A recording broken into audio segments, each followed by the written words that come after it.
Hello and नमस्ते everyone. कल हमने गुर्जर प्रतिहार वंश स्टार्ट किया था, जिसके अंदर पार्ट 1 कर लिया था और आज पार्ट 2 और आपका गुर्जर प्रतिहार वंश जो है वो कंप्लीट हो जाएगा। एक बार मैं आपको सिलेबस दिखा देती हूँ।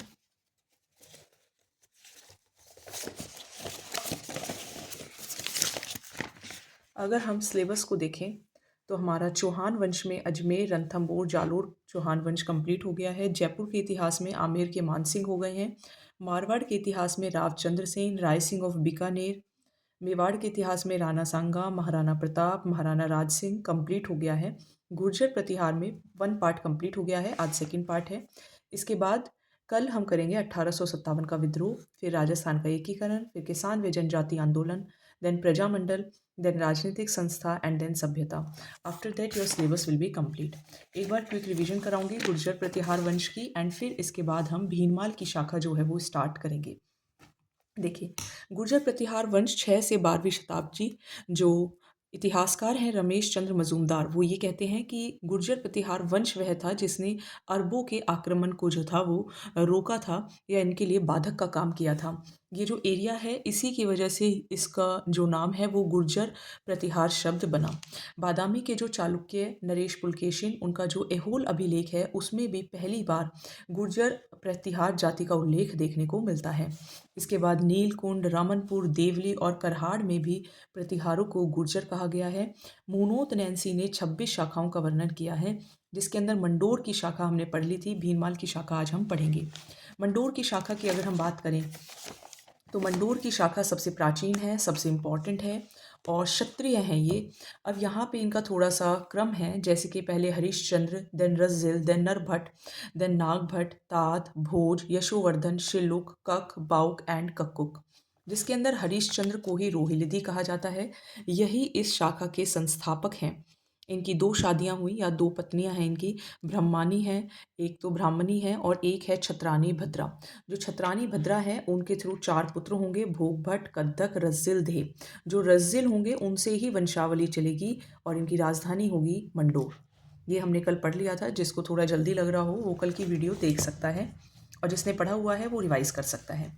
रज्जिल के पुत्र होते हैं नरभट्ट, नरभट्ट के पुत्र होते हैं नागभट्ट प्रथम। नागभट्ट प्रथम जो हैं वो राजधानी को बदल देते हैं और राजधानी ले जाते हैं मेड़ता।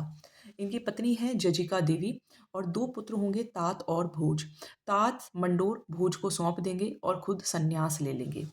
कक जो हैं वो काफ़ी मल्टी टैलेंटेड पर्सन हैं, व्याकरण भी जानते हैं, ज्योतिषी भी जानते हैं, तर्क न्याय करना भी जानते हैं, सर्व भाषाएं भी उनको आती हैं। और मुदागिरी जो कि मुंगेर बिहार के अंदर है, वहाँ पे गौड़ शासक धर्मपाल को हराते भी हैं। इसके बाद कक्कुक 861 ईस्वी में घटियाला शिलालेख जो फलोदी का है, वहाँ से भी कक्कुक जो होते हैं वो इनके अंदर जानकारी दिलवाते हैं किसके, गुर्जर प्रतिहारों की। घटियाला शिलालेख और घटियाला शिलालेख और मंडोर के अंदर ये जय स्तंभ भी लगवाते हैं, कौन, कक्कुक। इसके अलावा अगर हम इनकी बात करें तो जो प्रतिहारों से संबंधित हैं, मंडोर के प्रतिहारों से संबंधित हैं, वो जालोर, उज्जैन और कन्नौज के गुर्जर भी हैं। तो ये हमने कल पढ़ लिया था और आज हम पढ़ेंगे भीनमाल की शाखा। चलिए देखिए, कल मैंने लिख दिया था कि कल हम यहीं से शुरुआत करेंगे। भीनमाल की शाखा के अंदर सबसे पहले जो आएंगे वो आएंगे नागभट्ट प्रथम। नागभट्ट प्रथम, जो नागभट्ट प्रथम है यही इसके संस्थापक माने जाते हैं। जैसे कि इसके संस्थापक जो हैं वो दिखाई नहीं दे रहा, हरिश्चंद्र माने जाते हैं मंडोर की शाखा के। सिमिलरली जो भीनमाल है उसकी जो शाखा है उसके संस्थापक नागभट्ट प्रथम माने जाएंगे। इनको नागावलोक भी कहा जाता था, नागावलोक भी कहा जाता था और इनके ही दरबार को नागावलोक दरबार भी कहते थे। इन्होंने ये अगेंस्ट मीन्स इन्होंने लड़ाई की है ना, इसका मतलब है इन्होंने युद्ध किया किससे, चावंडों से। चावंडों से युद्ध किया, भीनमाल के चावंडों से, और फिर नागभट्ट जो प्रथम थे वो जीत गए। इन्होंने राजधानी किसे बनाया, भीनमाल को ही इन्होंने राजधानी बनाया। भीनमाल को ही इन्होंने राजधानी जो है वो बनाया। एक प्रशस्ति है जो कि मिहिर भोज द्वारा है, मिहिर भोज की ग्वालियर प्रशस्ति है। मिहिर भोज द्वारा ग्वालियर प्रशस्ति है, जिसमें नागभट्ट प्रथम को, इसमें ये कहा गया है कि जो नागभट्ट प्रथम है वो हैं नारायण और वही हैं मलेच्छों के नाशक। वही हैं मलेच्छों का नाशक। अरब शासकों के इन्होंने अरबों को भी हराया। इन्होंने अरबों को भी हराया और सिंधु नदी का जो पश्चिम भाग है वहाँ पर खदेड़ने का भी काम इन्होंने किया, इन लोगों को, अरबियों को। ठीक है, तो ये थे कौन? नागभट्ट प्रथम। नागभट्ट प्रथम भीनमाल की शाखा हम पढ़ रहे हैं। नागभट्ट प्रथम जो कि संस्थापक हैं, जिन्हें नागावलोक कहा जाता है, और नागावलोक का दरबार इन यही लगाते थे। चावंडों से इन्होंने भीनमाल को जीता था और भीनमाल को राजधानी भी बनाया। मिहिर भोज द्वारा एक ग्वालियर प्रशस्ति लिखी गई है जिसमें नागभट्ट प्रथम को नारायण या फिर मलेच्छों का नाशक बताया गया है। ऑलरेडी ये क्वेश्चन पूछा जा चुका है, ये एक PYQ है। इन्होंने अरबों को भी रोका और अरबों को भी, शासकों को भी हराया और सिंधु नदी के पश्चिम में खदेड़ने का काम भी इन्होंने किया। किसने किया? नागभट्ट प्रथम ने किया, जो कि संस्थापक थे। किसके संस्थापक थे? भीनमाल की शाखा के संस्थापक थे। और इनको क्या कहा जाता था? नागावलोक कहा जाता था। किसको हराया? चावंडों को हराया। भीनमाल को राजधानी बनाया। मिहिर भोज की ग्वालियर प्रशस्ति में क्या लिखा है? ये लिखा है कि यही नारायण हैं, यही मलेच्छों के नाशक हैं। इन्होंने ही सिंधु नदी के पश्चिम में अरबियों को खदेड़ने का काम किया। आई होप समझ में आ रहा होगा। नहीं समझ में आता है तो आप डाउट सेक्शन में लिख सकते हैं, नीचे लिख सकते हैं। देन देखिए वत्सराज। वत्सराज कौन है? वत्सराज देवराज के पुत्र हैं। वत्सराज देवराज के पुत्र हैं और यही वास्तविक संस्थापक हैं। नागभट्ट प्रथम संस्थापक तो हैं, लेकिन ये वास्तविक संस्थापक हैं। तो ऐसा क्यों? ये वास्तविक संस्थापक क्यों हैं? तो इसको तो हम पढ़ेंगे कि ये वास्तविक संस्थापक क्यों हैं, और कन्नौज के बारे में भी हम पढ़ेंगे। इनके ही काल में ओसियां में जो भगवान महावीर स्वामी का मंदिर जो है वो बनवाया गया था। उसका काम जो था वो शुरू हो गया था या निर्माण करवाया गया था। वत्सराज के ही काल में जो जिनदत्त सूरी हैं उन्होंने हरिवंश पुराण में और जो उद्योतन सूरी हैं उन्होंने कुवल्यमाला की रचना की। इन्हीं के टाइम पे ये हुआ था। इस कुलव्यमाला में जो वत्सराज हैं उन्हें रणहस्तिन की उपाधि मिली है। PYQ RPSC फर्स्ट ग्रेड का क्वेश्चन है। एक बार रिपीट कर देती हूँ और इसके बाद त्रिपक्षीय संघर्ष हम पढ़ेंगे। वत्सराज को ही वास्तविक संस्थापक कहा जाता है। व से वत्सराज, व से वास्तविक संस्थापक। इनके टाइम पे ओसियां में भगवान महावीर स्वामी का मंदिर बनेगा। जिनदत्त सूरी हरिवंश पुराण लिखेंगे। उद्योतन सूरी कुवल्यमाला लिखेंगे और कुवल्यमाला के अंदर जो वत्सराज हैं उनको रणहस्तिन की उपाधि दी है। किसने? उद्योतन सूरी ने। इसके बाद देखिए त्रिपक्षीय संघर्ष, जिसको हम ट्रीपार्टाइट स्ट्रगल भी कहते हैं। ट्रीपार्टाइट स्ट्रगल 7th क्लास में ये SST में आता है, या जिसको हम हिंदी में कहते हैं त्रिपक्षीय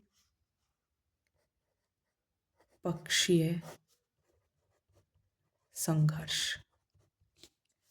अब वत्सराज का समय चल रहा है और इस टाइम कन्नौज पर मारामारी चल रही है कि कन्नौज पर कौन जीतेगा। कौन कौन लड़ रहे हैं? बंगाल का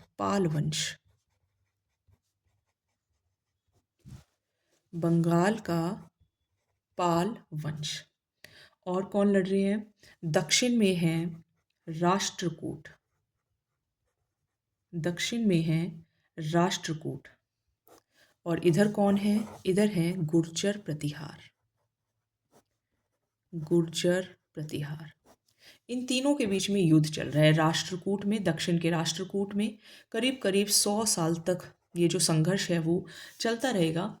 अब इस संघर्ष का जो प्रारंभ था वो गुर्जर प्रतिहार के वत्सराज ने किया था। Vatsraj started this.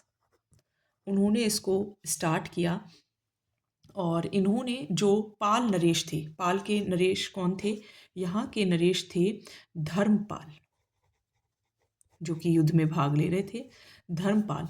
और इन्होंने क्या किया? कन्नौज के कौन थे? इंद्रायुध। कौन थे? इंद्रायुध थे। इनको पराजित कर लिया। ठीक है, वत्सराज ने शुरू किया। इस संघर्ष का जो प्रारंभ है वो वत्सराज ने किया और इन्होंने पाल नरेश, ये जो है धर्मपाल, और कन्नौज के इंद्रायुध, इनको पराजित कर दिया। इन दोनों को पराजित कर दिया। ठीक है, ये इनके खिलाफ हैं और इनके भी खिलाफ हैं। और कौन जीतेंगे? वत्सराज जो होंगे वो जीत जाएंगे। राष्ट्रकूट के शासक हैं ध्रुव। ठीक है, ये विजय है, ये मैं क्रॉस कर देती हूँ, हार गए, ये भी हार गए। ठीक है, ये दोनों हार गए हैं, इंद्रायुध और बंगाल के पाल। और जो राष्ट्रकूट शासक हैं ध्रुव, इन्होंने वत्सराज को पराजित कर दिया। ठीक है, इनके खिलाफ ये होगा और कौन जीतेंगे? वत्सराज जो होंगे वो जीतेंगे। ठीक है, ये दोनों हार जाएंगे गुर्जर प्रतिहार वत्सराज से, लेकिन वत्सराज किससे हार जाएंगे? राष्ट्रकूट से। और राष्ट्रकूट शासक ध्रुव ने वत्सराज को पराजित कर जो अपना राष्ट्रकूट कुल चिन्ह था, इनका कुल चिन्ह था क्या था? एम्बलम। ठीक है, जिसको हम एम्बलम बोलते हैं, हिंदी में भी लिख देती हूँ, एम्बलम बोलते हैं। एम्बलम में गंगा और यमुना, क्योंकि गंगा और यमुना तो नॉर्थ में आते हैं ना, साउथ में तो नहीं आते, उनको भी इन्होंने चिन्हों में शामिल किया। किसके बारे में पढ़ा? ये हमने त्रिपक्षीय संघर्ष के बारे में पढ़ा। कन्नौज के अंदर चल रहे हैं गुर्जर प्रतिहार के जो वत्सराज हैं वो कन्नौज के इंद्रायुध और बंगाल के जो धर्मपाल हैं उसको हरा देंगे, लेकिन राष्ट्रकूट के ध्रुव से हार जाएंगे। और जो राष्ट्रकूट के ध्रुव हैं वो अपने कुल चिन्ह में यानी कि अपने एम्बलम में गंगा और यमुना को भी सम्मिलित कर लेंगे। ये सब किसके टाइम पे चल रहा है? वत्सराज के टाइम पे चल रहा है, जो कि वास्तविक संस्थापक कहलाए जाते हैं। ओसिया में महावीर स्वामी का मंदिर बनवाया है। इन्हीं के समय जिनदत्त सूरी ने हरिवंश पुराण लिखा है, उदोतन सूरी ने कुवल्यम माला लिखी है और कुवल्यम माला के अंदर वत्सराज को ही रणहस्तिन कहा गया है। वत्सराज से पहले कौन है? नागभट्ट प्रथम है, जो कि संस्थापक हैं भीनमाल की शाखा के। नागावलोक हैं, चावंडों को हराया है, भीनमाल को राजधानी बनाया है। मिहिर भोज की ग्वालियर प्रशस्ति में नागभट्ट प्रथम को नारायण या फिर मलेच्छों का नाशक भी कहा गया है। यही हैं जो अरबों को रोकेंगे, हराएंगे और सिंधु नदी के पश्चिम में उनको खदेड़ने का काम भी ये करेंगे, नागभट्ट प्रथम। अब आएंगे नागभट्ट द्वितीय, ये प्रथम है जो मैंने अभी आपको रिवाइज कराए। अब आएंगे नागभट्ट द्वितीय, नागभट्ट सेकंड। नागभट्ट सेकंड कन्नौज के शासक हैं। यहीं पे वापस मैं बना लेती हूँ कन्नौज। कन्नौज के शासक हैं कौन? चक्रायुध। पहले कौन थे? इंद्रायुध, और अब कौन है? चक्रायुध। इनके साथ इनका युद्ध होगा और ये जीत जाएंगे और कन्नौज को राजधानी बना लेंगे। ठीक है, ध्यान रखिएगा, पहले भीनमाल राजधानी थी और अब कन्नौज राजधानी बन जाएगी। और जो प्रतिहार हैं उनकी जो प्रतिष्ठा है वो दोबारा से स्थापित हो जाएगी। राइट। एक अभिलेख है बकुला अभिलेख। कौन सा अभिलेख है? बकुला, क्योंकि यहाँ पे हार गए थे ना, वत्सराज हार गए थे, तो फिर दोबारा से प्रतिष्ठा जो साबित है वो कौन करेंगे? नागभट्ट द्वितीय। एक बकुला अभिलेख है जिसमें परम भट्टारक महाराजा धीराज परमेश्वर की उपाधि मिलती है। एक इसी तरीके की उपाधि हमने पहले भी पढ़ी है, कमेंट सेक्शन के अंदर बताइएगा वो हमने कहाँ पढ़ी थी। यह उपाधि इनको किस लिए मिलती है? क्योंकि ये जो मुंडेर है या जो मुंगेर है, इस युद्ध में बंगाल के जो धर्मपाल हैं, ठीक है, उसको हरा देते हैं। ठीक है, बंगाल के धर्मपाल को हरा देते हैं।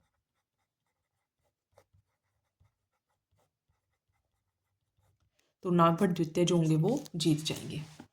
एक और इनका हम कहेंगे कि नागभट्ट द्वितीय के वंशज जो थे, इनके जो वंशज थे उनको गुर्जर प्रतिहार कहा जाने लगा। उनको गुर्जर प्रतिहार कहा जाने लगा। ये थे नागभट्ट द्वितीय। तो परम भट्टारक महाराजा धीराज परमेश्वर मुंगेर के बंगाल धर्मपाल को हराएंगे, प्रतिष्ठा दोबारा साबित करेंगे, कन्नौज के चक्रा युद्ध को हरा देंगे। इन्हीं के वंशज को गुर्जर प्रतिहार कहेंगे। फिर आएंगे मिहिर भोज प्रथम।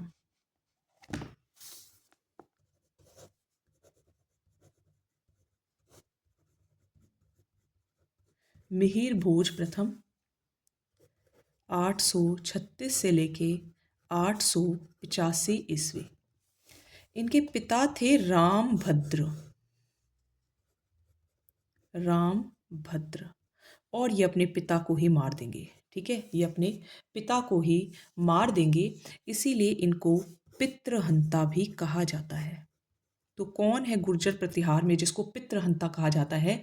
मिहिर भोज प्रथम को। इनके टाइम पे ही थे बंगाल में पाल वंश है ना, बंगाल में थे देवपाल, और राष्ट्रकूट में थे ध्रुव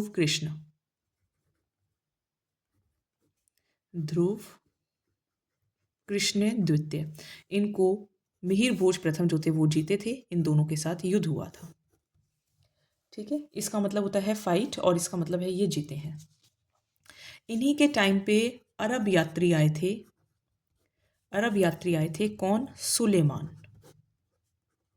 अरब यात्री आए थे सुलेमान, और जिन्होंने ये कहा था कि ये काफ़ी अच्छे हैं, है ना, तारीफ की थी, मिहिर भोज प्रथम की तारीफ की थी।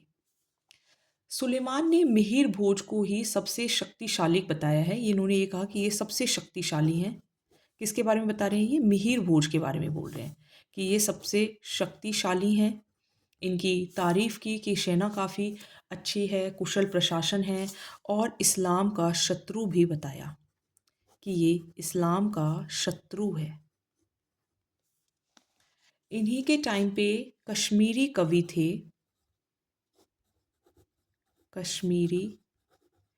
थे। कौन थे? कल्हन। कल्हन ने क्या किया? राज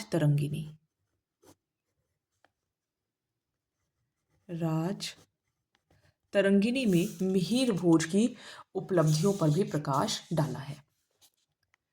इसके बाद इनकी उपाधियों की बात करें तो इनकी उपाधि है आदिवराह। कहाँ पर? ग्वालियर अभिलेख में। और है प्रभास।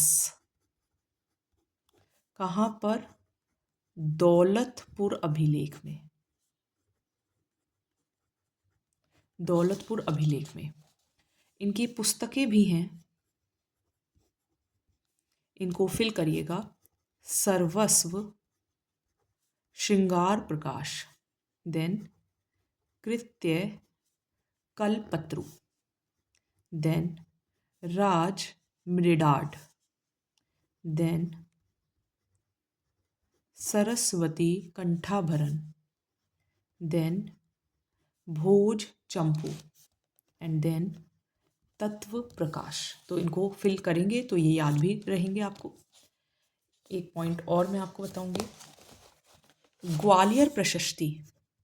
फिर इसको रिवाइज करेंगे एक बार।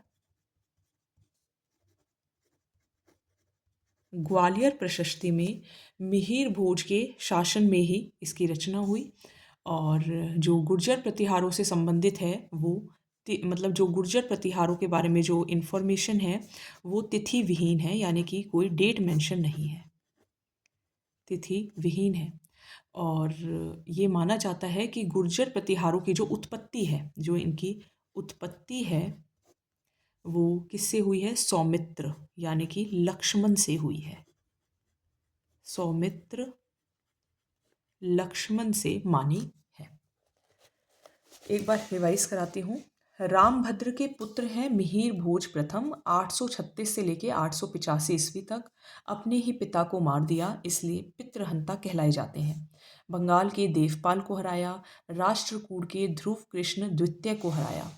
अरब के सुलेमान जो थे वो इन्हीं के टाइम पे आए थे। उन्होंने मिहिर भोज की काफ़ी तारीफ़ की, इनको शक्तिशाली बताया, अच्छी व्यवस्था करने वाला बताया, इस्लाम का शत्रु भी बताया। मिहिर भोज प्रथम के टाइम पे ही जो कश्मीरी कवि कल्हण है, उन्होंने राज तरंगिणी की रचना की थी। मिहिर भोज प्रथम को ही आदिव्रहा कहा जाता है। मिहिर भोज प्रथम को ही प्रभास कहा जाता है।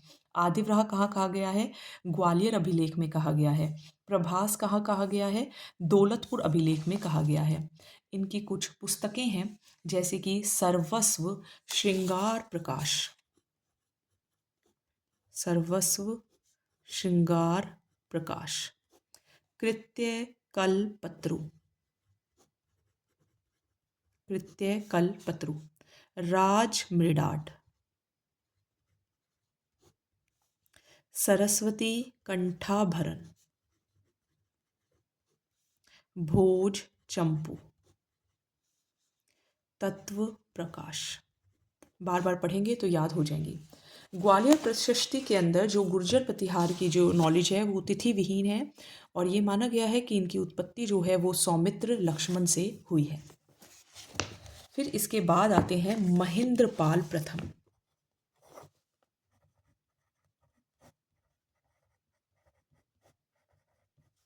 महेंद्रपाल प्रथम, इनके जो दरबारी कवि थे वो कौन थे? राजशेखर।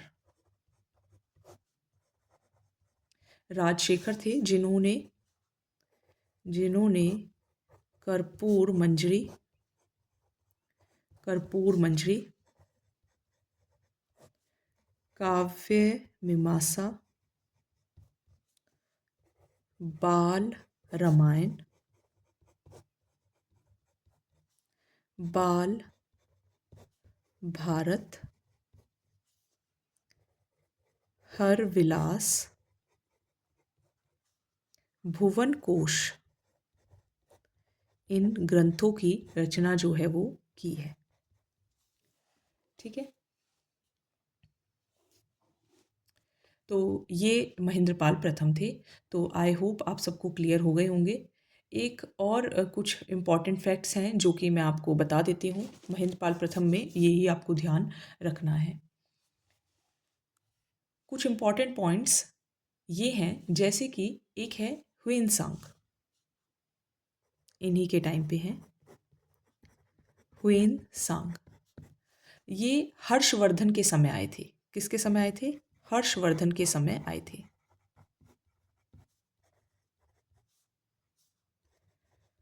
हर्षवर्धन का समय कब है? 630 ईस्वी के आसपास। इनकी बुक है सी यू की, सी यू की। यात्रियों का राजकुमार कहते हैं इनको, कि ये यात्रियों के राजकुमार हैं। यात्रियों का राजकुमार इनको कहा जाता है। जिसको बोरिंग लग रहा है वो थोड़ी सी देर रुक कर देख लीजिएगा। गुर्जर प्रतिहारों की इन्होंने जो राजधानी बताई है, इन्होंने राजधानी भीनमाल को, राजधानी भीनमाल को पीलो मोलो कहा है, पीलो मोलो कहा है। ठीक है, और वैसे जो भीनमाल का जो प्राचीन नाम है वो क्या है? श्रीमाल। प्राचीन नाम क्या है? श्रीमाल। और जो गुर्जर राज्य है, जो गुर्जर राज्य है उसको कुचीलो कहा है, कुचीलो कहा है। ठीक है, तो ये भी ध्यान रखिएगा। चलिए, इसके अलावा कुछ और पॉइंट्स भी देखेंगे, एक्स्ट्रा पॉइंट्स। महमूद गजनवी ने 1018 में जो इनकी युद्ध होगा, किससे? गुर्जर प्रतिहार शासक राज्यपाल से युद्ध होगा, और महमूद गजनवी जो होंगे वो जीत जाएगा। और फिर उनके जो पुत्र हैं त्रिलोचन पाल को भी पराजित किया। ठीक है, इनके जो पुत्र थे त्रिलोचन पाल, उसको भी हराया गया। ठीक है। और त्रिलोचन पाल ने राजधानी कन्नौज से बारी को बनाया, तो ये ध्यान रखिएगा। इसके बाद ये ध्यान रखिएगा, त्रिलोचन पाल ने राजधानी कन्नौज से बारी को बनाया, बारी को बनाया। ठीक है, कहाँ से? कन्नौज से। दूसरा इंपॉर्टेंट फैक्ट ये है कि जो राष्ट्रकूट नरेश थे, राष्ट्रकूट नरेश थे कृष्ण तृतीय। कृष्ण तृतीय ने भी गुर्जर प्रतिहारों पर जो आक्रमण थे वो जारी रखे थे, और इन्हीं के टाइम पे जो प्रतिहार थे, जो प्रतिहार थे वो बिल्कुल हार चुके थे। ठीक है, शक्ति उनकी समाप्त हो गई थी। गुर्जर प्रतिहार वंश का जो अंतिम शासक है, गुर्जर प्रतिहार वंश का जो अंतिम शासक है वो यशपाल है। कौन है? यशपाल है। इसके बाद 3 पॉइंट्स और हैं जो कि इंपॉर्टेंट हैं। प्रभाकर वर्धन ने,